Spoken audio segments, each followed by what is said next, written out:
All right, hey everybody, I'm Marvin Jackson, back here along with Barry Barnes, and joining us for the last segment of the show is Nicole White. Thank you guys, I'm excited to be here. All right. Good to have you. Thank you. It's good to have you. And let's talk a little bit about the Redskins-Ravens game coming up this weekend. Talk about the Ravens, what they have to do, some of the matchups with the Redskins. Well, first of all, they have to use Ray Rice. That's clear Something evidence they did not do against in the the last quarter against the Steelers. You know, when you date back to last year in games that they lost, you know, when they played Seattle, Ray Rice only touched the ball, about 3 times, a total of 8 times, factoring in 5 catches. And then you saw what he did with Jacksonville, touched the ball 8 times, that was a loss. Tennessee, that was another game when they had like about 8 touches. You know, the formula is to use Ray Rice. You know, Coach Cameron, he's a good coach. But sometimes that common sense factor, kicks in. You know, he wants the Ravens to be this high-powered passing team. You know, first of all, they're not built like Tampa Bay. They're not built like the Patriots. They're not built, like Atlanta or nor the Saints. So they mainly is a fundamental running game first, let your defense win a game, and take your shots when they're there. I know they have the talent to do it, but don't sacrifice and put Joe Flacco in a situation where he's uncomfortable, knowing that he needs some help because Ray Rice helped balance him out. He had one of the best playmakers in the league, and if you don't use him adequately, you're going to lose every time, and they should lose if they don't. You know, Ray Rice reminds me of Westbrook when he used to play with the Eagles. Wow.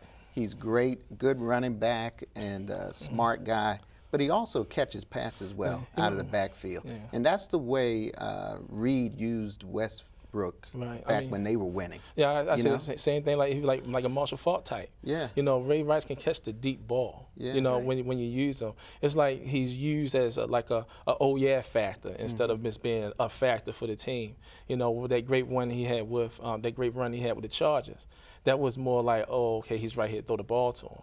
And a lot of times I just don't see consistently that he's acclimated into that offense in the way he should be, especially in the passing game. But you have to give him that ball to help balance out Joe, so to take some pressure off of Joe, and when that opportunity to go deep or throw the ball, it'll be there because you have to account for Ray Rice. And I agree with what you guys are saying about Ray Rice, but I think it's also been nice to see Joe have a little bit more pressure this year and for them to trust him more with the ball. I think in years past it's been, oh, Joe Flacco's not an elite quarterback. He's not that great. But you have to give him an opportunity to prove and to show what he can do. And I think that this season they have done that. Right. Yeah. And he's got Torrey Smith out there. And the Redskins have had some problems with guys that can get down deep. Right. And they're a downfield passing team. Right. So, and that part will play favor for the Ravens in this matchup because they have big receivers. The Redskins struggle against big receivers, and that's something that the Ravens have. You know, the only thing is you just have to know when to, make the, to attack. Just don't throw the ball deep down the field just because you can or you feel as though I think it would be a good time to do it. You actually have to plan that out because the Redskins, they're not a team that you just can do what you want to do on the field.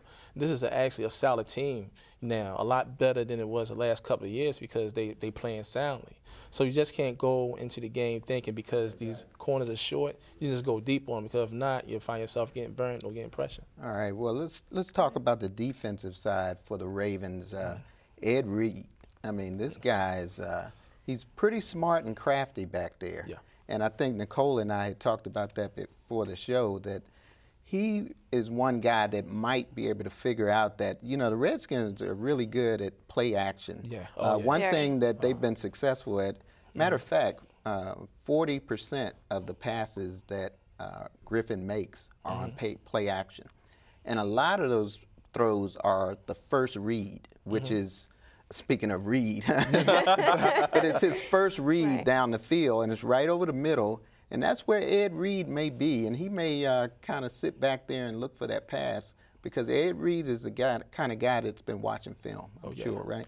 Oh, absolutely. And I think that he studied RG3 so much. But at the same time, I think that the Redskins do such a nice job of switching it up between, you know, running and passing, that sometimes you just really don't know what they're going to put out there, so you don't know what to do. And I think that that's really going to play to their favor on Sunday against the Ravens. So Morris will be a key factor. Big oh time. yeah, absolutely. Yeah. All right, who you got for the game? Who are you going to pick? Well, if the game is close, going to just something you discussed already, if the game is close in the fourth quarter, the Redskins at home, they are playing on a much higher level than they have played, you know, all season long after coming out that bye.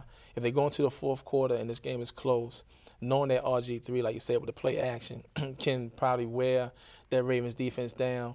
By that time, Terrell Suggs' bicep probably be a little sore. Yeah, You know, after he goes to Johns Hopkins, right? Got that special medicine over there at Johns Hopkins, man. Oh man, see, I just live down. Nicole told me that one. No. But so you're gonna take the Redskins? No, I'll go if for it's the Redskins. close. If yeah. it's close, I definitely go for the Redskins. You're gonna go with the Ravens, right? You know, it's hard. I mean, I think that the Redskins have been playing at such an elevated level to win against 3 divisional opponents in a row. And then RG3 just hit 707 rushing yards. So he's broken Cam Newton's rushing record, rookie rushing record from last season.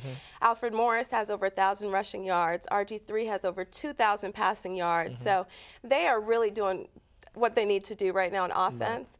But I will have to give it to the 9-3 Ravens. They're still #1 in the AFC North, and if they win on Sunday, they clinch. Spot, So I think that that's the biggest motivation for them. So I think it's going to be a slight win for the Ravens. All right. Well, you've got some news on the Heisman, right? Yes. Yeah, this Saturday, right? That's right. It's going to be this Saturday. The 3 men who are in contention are Kansas State, Colin Klein, Manti Te'o, linebacker from Notre Dame, and, of course, Johnny Football, Johnny Manziel.